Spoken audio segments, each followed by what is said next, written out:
nga ba kami nagkakaroon ng maraming paninda? Oy, bili-bili ng paninda. Tulad neto, may bagong dumpling. Puno, ang ganda. Tara, tignan natin isa-isa, guys. Sige, ano kaya naman yan? Ano kaya? Ito na lang. Guys. Oh, napakaliit niya. Para talaga siyang suko. At yan na nga, guys. Di ko pa nadi-display. Kumuha agad ang bata makulit. Akin na lang to, ah. Total ako naman nag-display. Char, may ganon. Sabi ni Mami, oh, hindi ka pa tapos mag-display eh. Alis ka na? Ay, nakalimutan ko, May, kasi nakakuha na ako eh, Char. At may bago magte-trending na naman sa paninda ko. Ay, paninda pala ni Mami. Request to ng mga bata makukulit, guys. Bakit ko lang nag-request niyan sa Mami mo? Pasok mga suke. Presyong Divisoria. At pagtapos nan, guys, dinisplay ko na rin itong peeling candy. Peeling candy, baka peelable candy. Sabi ko, May, pagtapos ko mag-display neto, hingi ako ah. Sabi ni Mami, ayan na naman, puro hingi. Wala pa nga naman, hingi agad. Isa lang, Mi, please, di ba mahal mo naman ako? Huy, ba't makulit anong tinatago mo dyan? Ikaw ah. Pero nagpaalam na ako na kay Mami niyan, guys. At talaga ba, bata makulit, baka hindi. At sabi ni Mami, ano yung nakabukal sa tagiliran mo, siya? Sabi ko, wala yan, Mi. Hindi pati nga, meron talaga eh, sabi ni Mami. Wala yan, Mi, nakikiliti ako. Gino-joke ko lang si Mami yan, guys, pero nakatingin siya niyan. Sabi ni Mami, nalagay ka na dyan, Di pa nga tapos yung pagdi-display mo, kumuha ka na agad. Bali, naharap nga pala ako ni Mami dyan. Ganyan lang talaga kami maglambingan ni Mami, guys. Kasi si Mami sweet sa akin. Kasi mabait na bata daw ako. Huy! Ang swerte ko sa Mami ko, guys, kasi mabait siya pagtulog nga lang. Yun din ba, Mami nyo? Mabait kapag tulog.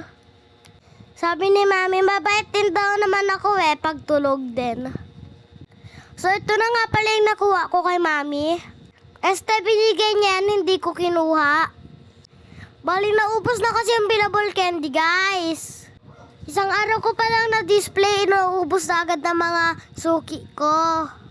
Uy, bata makulit, baka ikaw umubos. At tuwang-tuwa na naman ang bata makulit kasi nasunod na naman ang gusto. O diba, pagka-display na pagka-display, may mga bumili agad kasi ako yung tindera. Ikaw ba naman maganda yung tindera, tapos di ka bibili? Huy, ang ganda naman, pili maganda ka na naman. At may benamano na ako sa dumplings. Mini dumplings squishy nga pala yan, guys. Bali, kaibigan ko rin yung bumili. Siguro, Joy, hindi kiyayakan mo yung Mami mo, no? At kulay yellow nga pala yung napili niya, ang ganda.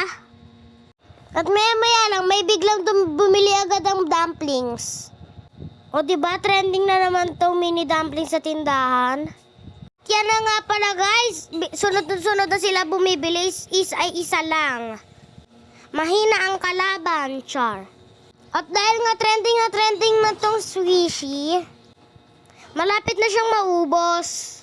Kaya kayo bata makulit, mga bata makukulit, malapit lang kayo dito sa tindahan. Ano pang hinihintay nyo? Maubusan na kayo.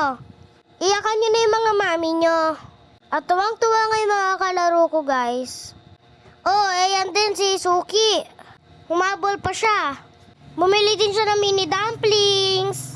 Lagi kong suki ito, guys. At ganito ako, guys, paghapon. Siyempre, tumutulong ko kay Mami magtinda.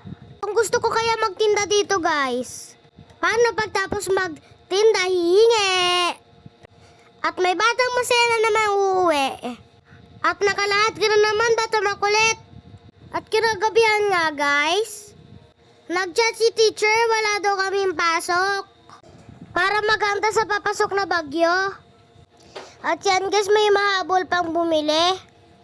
Grabe, mabenta talaga tong mini dumplings. At yan, bumalik na ako sa lamesa kasi gumagawa kasi kami ng assignment. Para bukas maglalaro na lang kami. Uy, anong maglalaro? Marami bang ibibigay na assignment? Gawa-gawa ka na naman, bata makulit. At guys, mag-iingat nga po ang lahat. Kasi may paparating na bagyo. Huwag nang lumabas ng bahay kung di naman kailangan. Bye!